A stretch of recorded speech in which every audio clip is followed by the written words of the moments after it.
Good afternoon. Ooh, that's loud. Good afternoon. My name is Joe McCarthy. I'm the band director here at Nashoba High School. I want to thank you very much for coming out tonight. It's a great day to be inside and listen to some really, really great music. We are the Nashoba Symphonic Band. We are in year 2 of our existence. And if this is your first time joining us, I just want to give a quick little background. This started as an idea in May of 2015, and then it finally came up, and we are the 105-person band just a year and a half later. Everything, yeah. And we are everything from, I believe, our youngest member is in 6th grade to our oldest member is a little out of 6th grade, we'll say. We strive for that symphonic band sound, and that's what we're looking to do. And our concert tonight is themed Summer Dreams. And tonight, I think, is a great dream to have. So without further ado, we always start our program with the national anthem. If you are able to, please rise. Our flag is over here. And I present to you the Nashoba Symphonic Band under the direction of Mr. David Bailey.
do very well with these.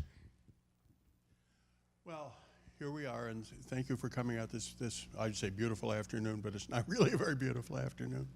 And we're going to just think of thoughts of summer. We started out with this absolutely gorgeous piece by Alan Hovhannes, who's a Somerville kid that was sort of eschewed in his day by he was sort of overshadowed at in his particular time by people like Bernstein and Copeland and Samuel Barber and all of them, who were being very, very progressive. And he chose to go to a sort of a different plane of things and think about not so much a specific faith, but music as being a spiritual entity that kind of lives in and of itself. And all of his, he wrote like lots and lots and lots of stuff, hundreds of pieces. And they're all very short, or most of them are very short, but they all deal with this sort of spirituality. And I think I speak for all of us. Joe did a wonderful job on the Havana. So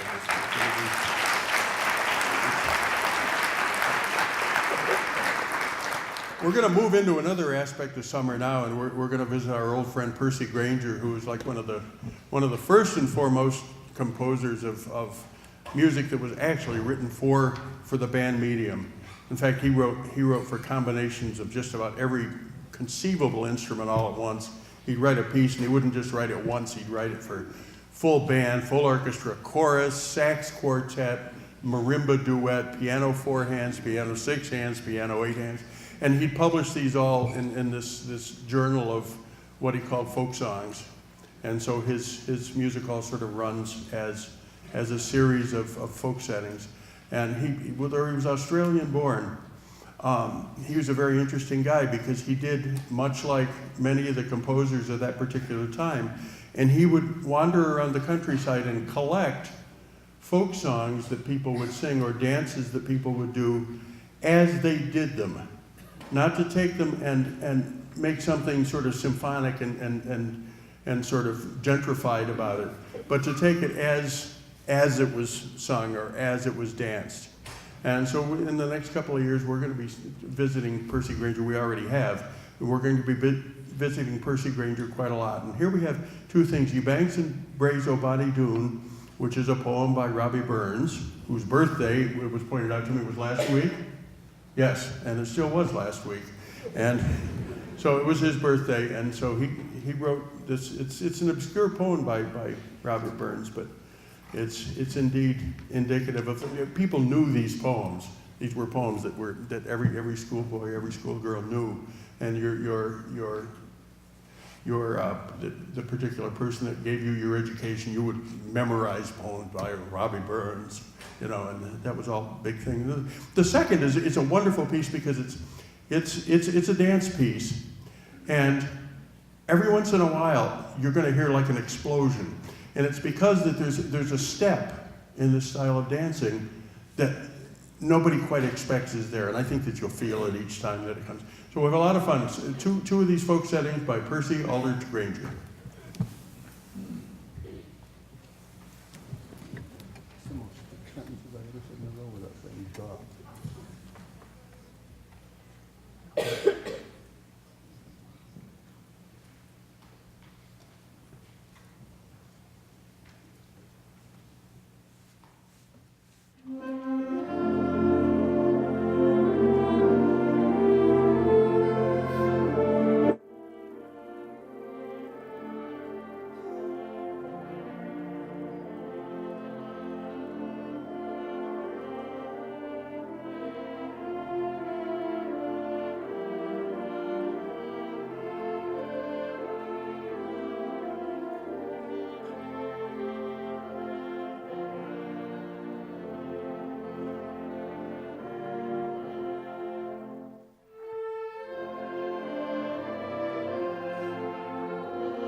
First alto sax player, Andy Kern, is joining us to play for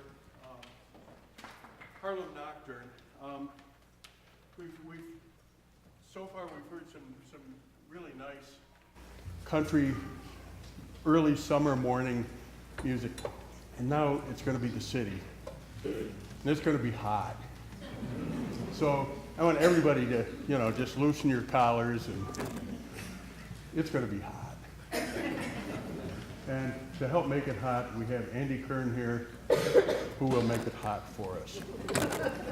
I'm not sure what I meant by that.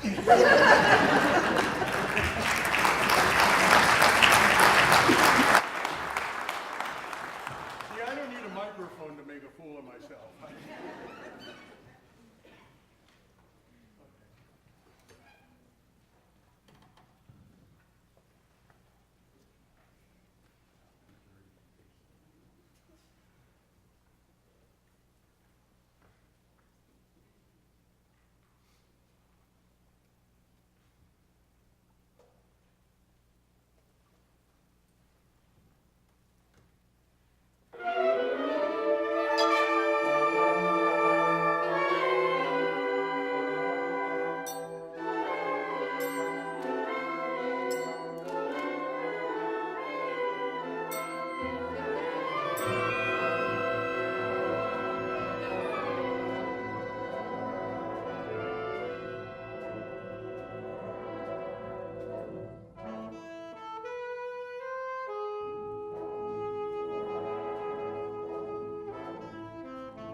We're going to, were you hot enough? Such as a gorgeous piece.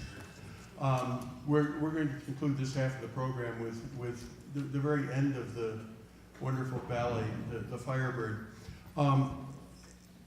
When composers started writing for the band, it was back around the turn of the century, after the Civil War, the last century, not this one. After the Civil War, people began to take the band a little bit more seriously, and part of it had to do with the Industrial Revolution, and we added these wonderful things called valves to instruments, and so they weren't just playing fanfare kinds of things, and so instruments developed, and wind instruments especially gained new keys and valves and all kinds of stuff that they did, which made them able to play more complicated sorts of things that were, you know, that had a real band sound to them, and they didn't rely on the strings to play everything in between. And what they played first were transcriptions, which were famous pieces of orchestral music that were transcribed to be played for by band. Part of the reason for this is early recordings the machines didn't pick up orchestras very well, so they had bands play Rossini overtures, Beethoven symphonies, instead of strings, because they could be recorded. So some of the earliest pieces that we have of classical music that people would listen to in their parlors on the crank up record player were by Sousa's band and Arthur Pryor's band and all of these different concert bands who would bring these things into your home when you were off on a mountain someplace in the middle of Pennsylvania or someplace. So there's a whole body of literature that's nothing but transcriptions. But some of these later composers, Stravinsky, for instance, was writing for wind instruments. And Mr. Longfield here has taken a piece by Stravinsky, which in the original uses the instruments we'll be hearing today. And he does a mighty fine job, if you ask me, of capturing the mood of the end of the Firebird, where the Firebird is destroyed, but this great sunlight. We think of it as summer because it's like a summer dawn, which has been a great amount of darkness, and the evil has just left the world. If you know the ballet at all, it's King Kasjai has just been wiped off the face of the earth, and so everything's coming to a head. But you can hear about halfway through the darkness is there, and then all of a sudden you'll hear the sun come up. You'll hear it in the French horns. The sun comes up, and then there's this glorious, glorious dawn. And we're pleased to steering away from transcriptions for the most part. We're trying to look at transcriptions that capture what the composer was looking for. And this is what Stravinsky was looking for, I believe, and I think you'll really enjoy this our rendition of the Berceuse, which is a cradle song, and the finale from Igor Stravinsky's The Firebird.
thank you. If you'll join us for a few refreshments in the lobby, we'll be back in a few minutes and continue the program.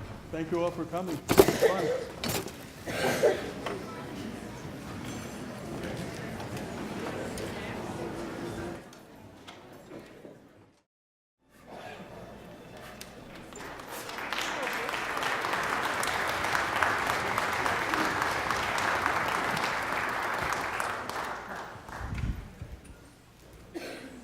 Well, I don't often speak before we start a number, but the second half is a little bit different. We were sort of ethereal in the first half, and the second half we're going to get more of a real summer in the park sort of taste to things. But first, we're going to play this piece called Blue Lake.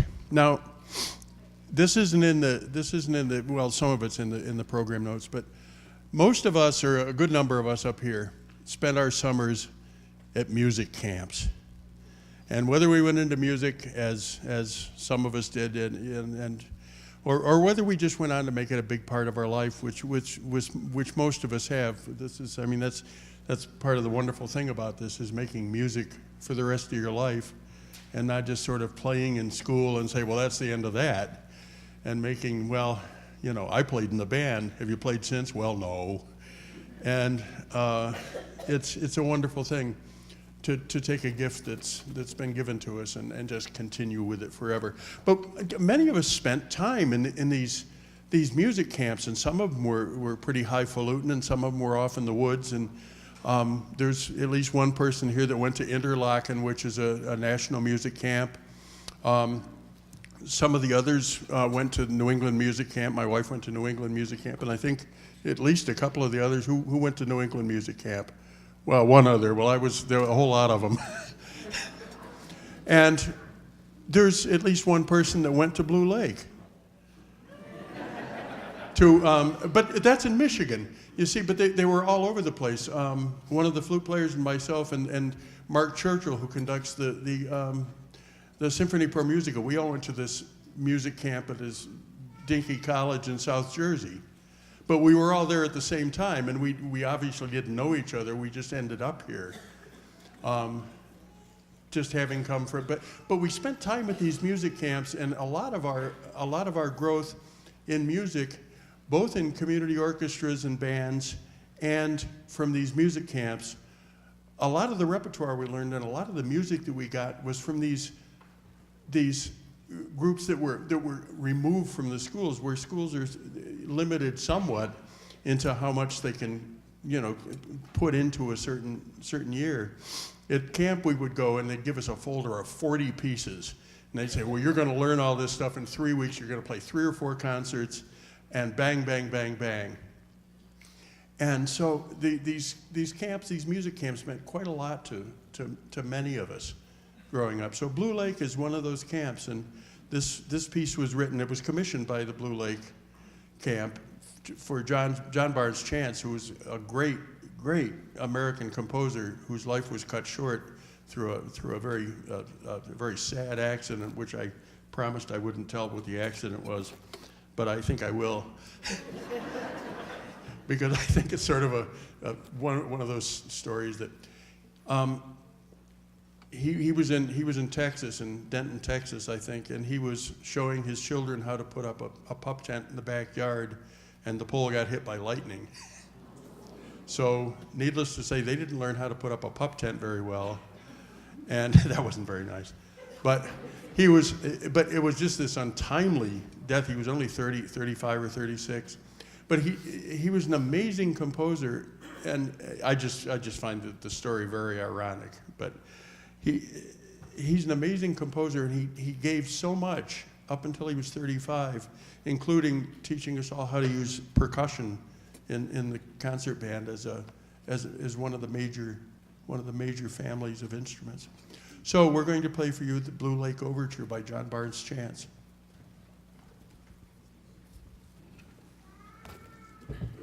Told you I shouldn't have told him that.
One of the driving forces in concert band music in the 1920s, 30s, and 40s, and actually up into the 50s, was Edwin Franco Goldman, who had the Goldman Band in New York for many years, and he wrote marches himself, one of which you'll hear at the end of the program.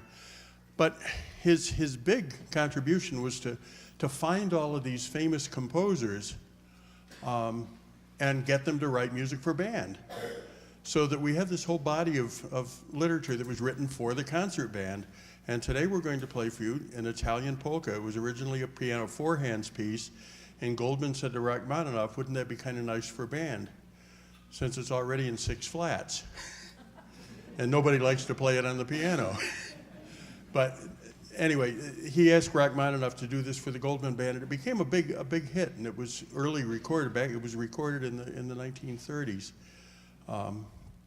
So here you have it, the Rachmaninoff Scored by Eric Leidson, who was an arranger of some repute back at that time too. And we have the Italian Polka by Sergei Rachmaninoff.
Now we're to a sort of concert in the park number. This is an interesting piece. The World is Waiting for the Sunrise was a popular song about around the time of World War I.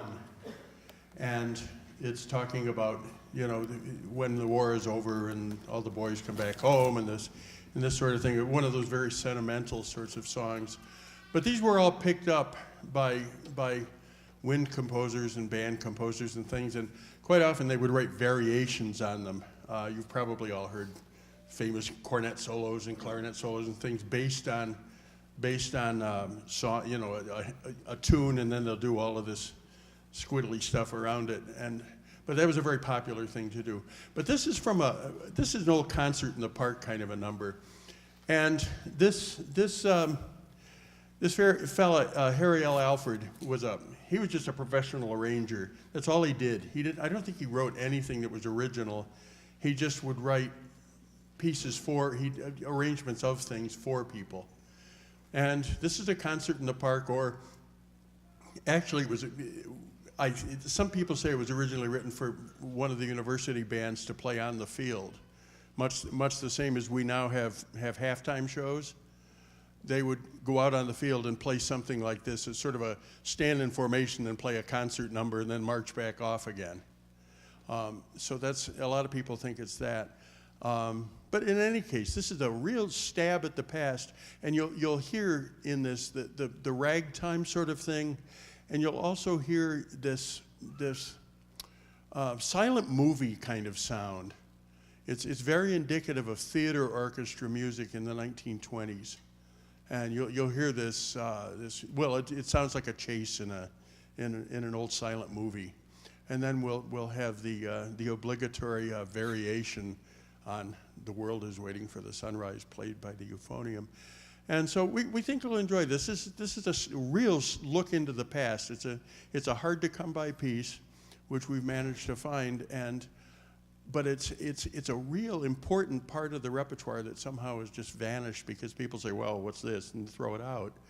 But it's like anything else. People don't realize what they have their hands on, and then all of a sudden, it's gone. But we're sharing this with you today, the Harry Alford's interpretation, concert paraphrase of "The World is Waiting for the Sunrise."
Lots of fun.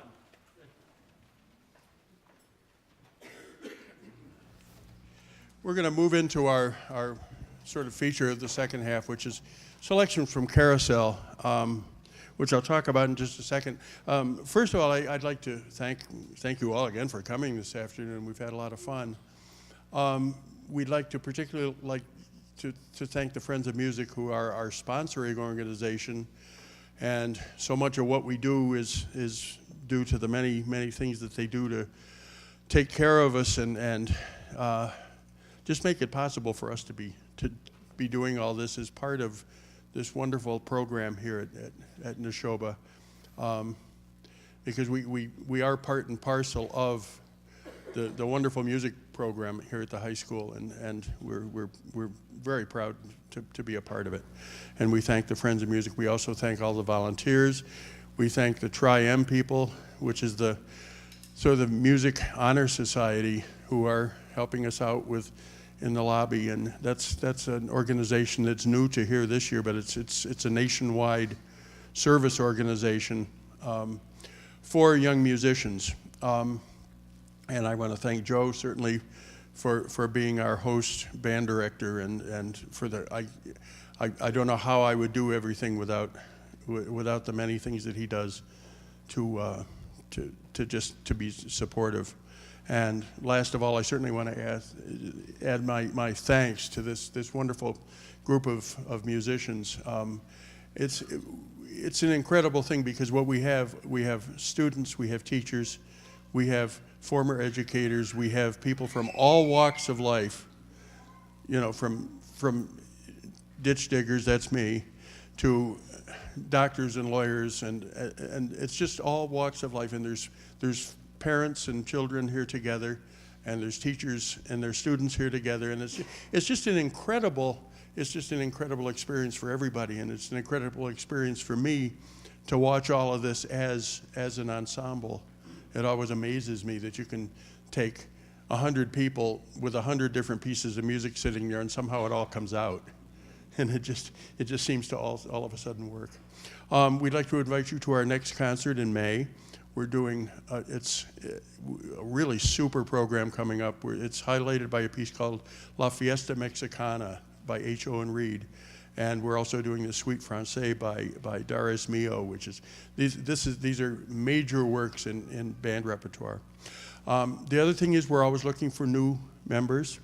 It looks like we have a lot of people up here, and that's because we have a lot of people up here.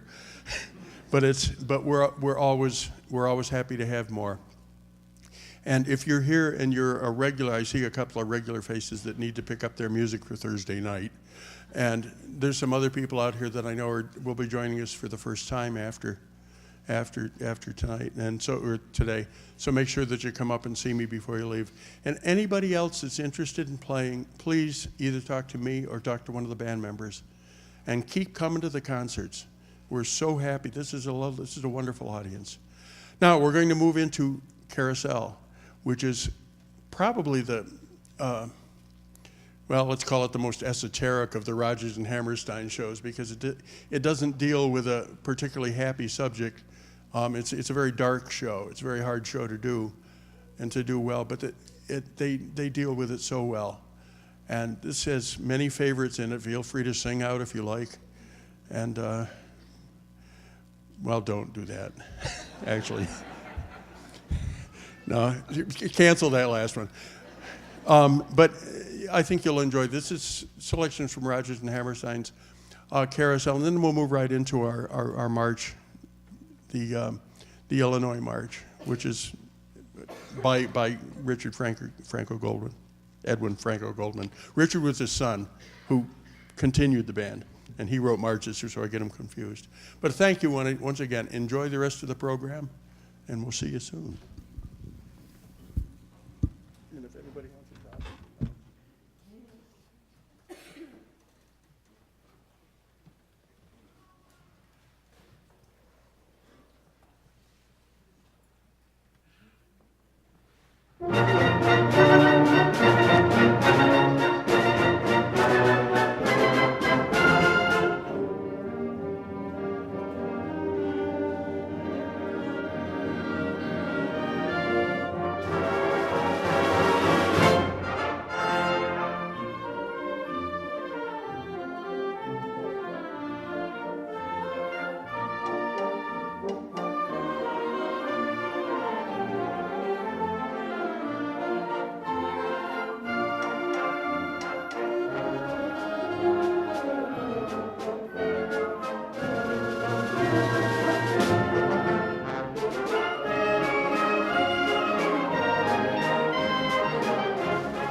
You've heard this before, but we're going to play it again.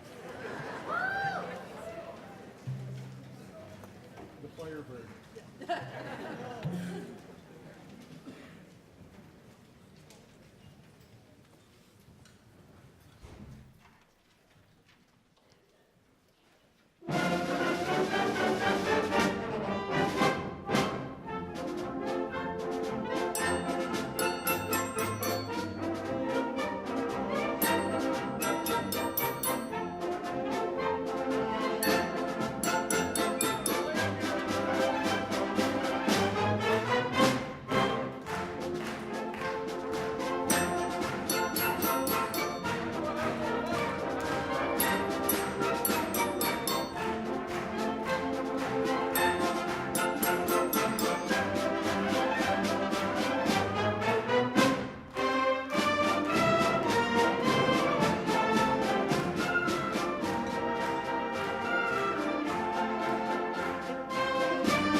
In May.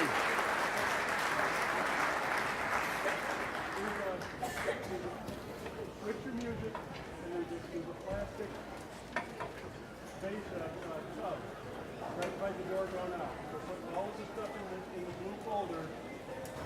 Old stuff in the blue folder. New stuff. Keep it. Keep the Star Spangled Banner. Beautiful job. Thank you.